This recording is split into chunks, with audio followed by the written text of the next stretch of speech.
Praise the Lord. இன்னைக்கு டிராயிங்கான Bible வசனம் பார்க்காம முகம் அவைக்குரிய முகம் ஸ்விட்சும் நம்ம பார்த்துட்டு இருக்கோம். டிஸ்கிரிப்ஷன் பாக்ஸ்லேயும் இருக்குது, பிளேலிஸ்ட்லேயும் இருக்குது. போய் பார்க்காதவங்க பாருங்கள். இன்னைக்கு நம்ம வந்து முகத்தை ஃபஸ்ட்டு பார்க்கலாம். சங்கீதம் 67 அதிகாரம் 2வது வசனம். தேவரீர் எங்களுக்கு இறங்கி எங்களை ஆசிர்வதித்து உம்முடைய முகத்தை எங்கள் மேல் பிரகாசிக்க பண்ணும். அதாவது சங்கீதக்காரராகிய தாவீது வந்து அன்று துதிப்பாரு. ஜனங்கள்லாம் துதிக்கணும், அவரை துதி பாடணும், அவரை துதிச்சு பாடி எங்களை ஆசீர்வதின்னு சொல்லி தான் இந்த அதிகாரம் ஃபுல்லாக இருக்கும். இதில் வந்து தாவீது ராஜா சொல்றாரு, தேவரீர் எங்களுக்கு இறங்கி எங்களை ஆசீர்வதி, எங்களுக்கு இரக்கம் செய்யுங்க. நம்மளோட இக்கட்டு காதல், நம்மளோட கூக்குரல், நம்மளோட கதறலை கேட்டு ஆண்டவர் இரக்கம் பாராட்டுக்கிறாரு இல்லையா? அதுதான் தாவீதோட வனாந்திர பாதை இந்த உபத்திரவத்துல வந்து ஆண்டவர் நோக்கி கூப்பிடும் போது, கதறும் போது ஆண்டவர் நோக்கி கேட்கிறாரு, தேவரே எங்களுக்கு இறங்கி எங்களுக்கு இறங்குங்க, மனதுருக்கமா இருங்க, எங்களை ஆசீர்வதிங்க அப்படின்னு சொல்லி தான் சுத்தி இருக்க ஜனத்துக்கும் சங்கதிக்கும் தனக்கும் வந்து தாவீது ராஜா கேட்கறத இங்க பார்க்க முடியும். உம்முடைய முகத்தை எங்களுமே பிரகாசிக்க பண்ணும். அதாவது எங்களுக்கு இறங்குங்க, இறங்கி உங்களோட முகம் எங்களுமே பிரகாசிக்கட்டும். அதாவது கர்த்தருடைய பார்வை நம்ம மேல பட்டுச்சுனாவே நமக்கு ஒரு ஆசீர்வாதம் தான். கர்த்தர் நம்மளை வந்து முன் குறித்து கரம் பிடிச்சு தூக்குறதுனாவே அந்த ஆசீர்வாதம் தான்.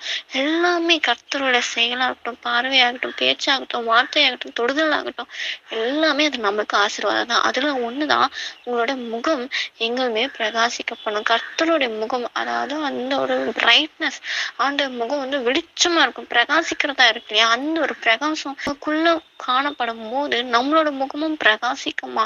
நமக்குள்ள ஒரு புதிய உற்சாகம், புதிய பலன், புது விசுவாசம், புது கிருபை எல்லாமே புதிதா கிடைக்கும். அதான் தாவீது ராஜா கேட்கிறாரு, இரக்கமா இருங்க, எங்களை ஆசீர்வதிங்க, உங்களோட முகத்தை எங்கமே பிரகாசிக்க பண்ணுங்க அப்படின்னு சொல்லி கேட்கிறாரு. அதே போல நம்மளும் கேட்கணும், இசப்பா நீங்க எங்க மேல இரக்கமா இருங்க, உங்க முகம் எங்க மேல பிரகாசிக்க கிடவுது இசப்பா அப்படின்னு சொல்லி கேட்கணும். அடுத்தது சங்கீதம் 34 அதிகாரம் 5வது வசனம். அவர்கள் அவரை நோக்கி பார்த்து பிரகாசம் அடைந்தார்கள், அவர்கள் முகம் வெட்கப்படவில்லை.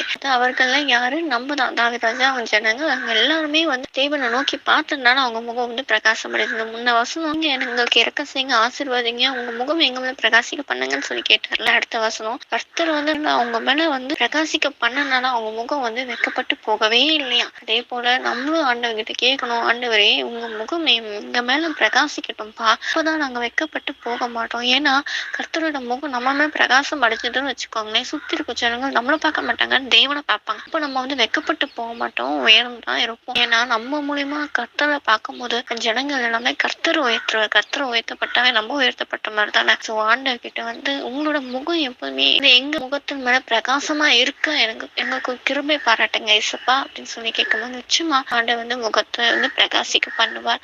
அடுத்தது நம்ம ஆவிக்குரிய முகம் பார்க்கலாம். ஏசாயா 54 அதிகாரம் 8வது வசனம். அற்ப காலம் மூண்ட கோபத்தினால் என் முகத்தை இமைப்பொழுது உனக்கு மறைத்தேன், ஆனாலும் நித்திய கிருபையுடன் உனக்கு இறங்குவேன் என்ற கர்த்தராகிய உன் மீட்பர் சொல்கிறார். அதை முந்தின வசனம் வாசிக்கிறேன். 7வது வசனம். இமைப்பொழுது உன்னை கைவிட்டேன், ஆனாலும் உருக்கமான இரக்கங்களால் உன்னை சேர்த்துக் கொள்வேன். அதாவது இமைப்பொழுது கர்த்தர் நம்மளை கைவிட்டானா, அந்த இமைப்பொழுதுனா அந்த ஒரு அப்பா வந்து தம் பிள்ளைய வந்து ஒரு விரல்ல ஒரே ஒரு விரல் பிடிக்கிறாருன்னு வச்சுக்கோங்களேன். அந்த ஒரு விரல் பிடிச்சு கொண்டு நடத்து போகும்போது அடுத்தது ஃபுல் கையுமே பிடிக்கிறது அந்த ஒரு நொடி தான் இருக்கும் இல்லையா? ஒரு விரலை விட்டுட்டு ஃபுல் கை பிடிக்கிறது அந்த ஒரு நொடி தான்.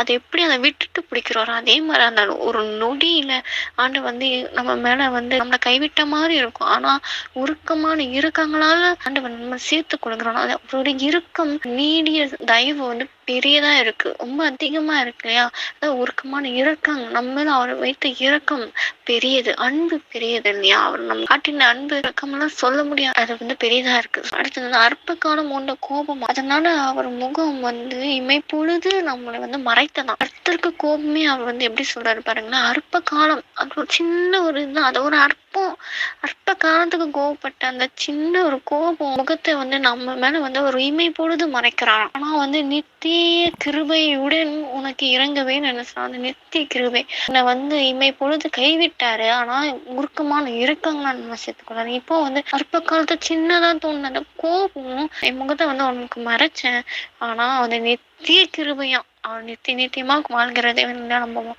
அவரோடு இணைந்து வாழ்றவருக்கு அந்த நித்திய கிருபையினால நமக்கு வந்து இறங்குவாராம். எப்படிப்பட்ட ஒரு நல்ல தகப்பன் இல்லையா? அடுத்தது 9வது வசனத்த வாசிக்கிறேன். இது எனக்கு நோவாவின் காலத்தில் உண்டான வெள்ளம் போல இருக்கும்.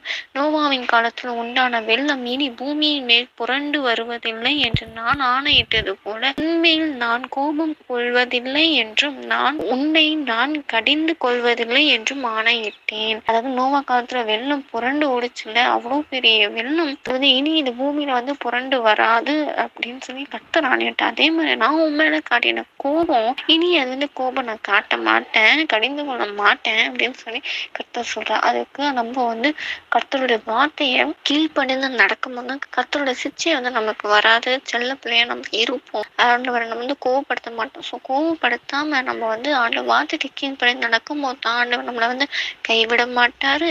அவரோட முகம் நம்மளுக்கு வந்து மறைக்கப்பட மாட்டாது. அவர் கோபமும் பட மாட்டாரு. ஸோ ஏசப்பா என்னை கேட்போமா, ஏசப்பா நான் உங்க கட்டளைகளை கை கொண்டு நடக்கணும். ஏசப்பா உங்களுக்கு நான் கோபம் உண்டாகுற மாதிரி நான் எந்த ஒரு செயலும் பேசிடக்கூடாதுப்பா. இம்மை பொழுது கூட நீங்க எங்களை கைவிட்டுறாதீங்க. உருக்கமான இருக்கங்களான்னு எப்பவுமே எங்களை சேர்த்துக்கொள்ளுங்கப்பா. அற்ப காலம் உண்டு உங்க கோபத்தினால உங்க முகத்தை வந்து எங்களுக்கு மறைக்காம இருங்க ஏசப்பா. நாங்க கோபப்படுத்துற மாதிரி உங்களை எதுவுமே நான் பேசிடக்கூடாது, செஞ்சிடக்கூடாது ஏசப்பா. எனக்கு காத்தரலப்பா. உங்களோட நித்திய கிருபை என்றென்றைக்கும் எனக்கு வந்து இருக்கணும் ஏசப்பா. இறங்கி எனக்கு கிரியை செய்யுங்க, எனக்கு உதவி செய்யுங்க ஏசப்பா. நோவா காலத்துல வெள்ளம் அவ்வளோ வெள்ளம் புரண்டு ஓடுது போல இனி நீங்க வந்து என் மேல கோபம் கொள்ளாதீங்க ஏசப்பா. கோபம் செஞ்சமா நான் ஏதாவது வார்த்தை பேசியிருந்தா மன்னிங்க, செயல்பட்டு இருந்தா மன்னிங்க ஏசப்பா. என் மேல கோபம் கொள்ளாதீங்க ஏசப்பா. எனக்கு மறைவா இருக்காதீங்க ஏசப்பா. என்னை கைவிடாம என்னை நடத்துங்க ஏசப்பா. இயேசு நாமத்தில் ஆமீன் அப்படின்னு சொல்லி கேட்கும் போது நிச்சயமா ஆண்டவன் நம்மள அன்பா நடத்துவா. அதே சமயத்துல நம்ம கோபம் செஞ்சு ஏதாவது பேசினா கூட அதுக்கு நம்ம சிச்சை ஆண்டவர் அலோவ் பண்ணுவார். அதை நம்ம வந்து ஏற்றுக்கொள்ள மனப்பக்கம் உடையவங்களா நம்ம காணப்படுவோம். இயேசுப்பா கிட்ட கிருபை கேட்போம். ஆமீன்.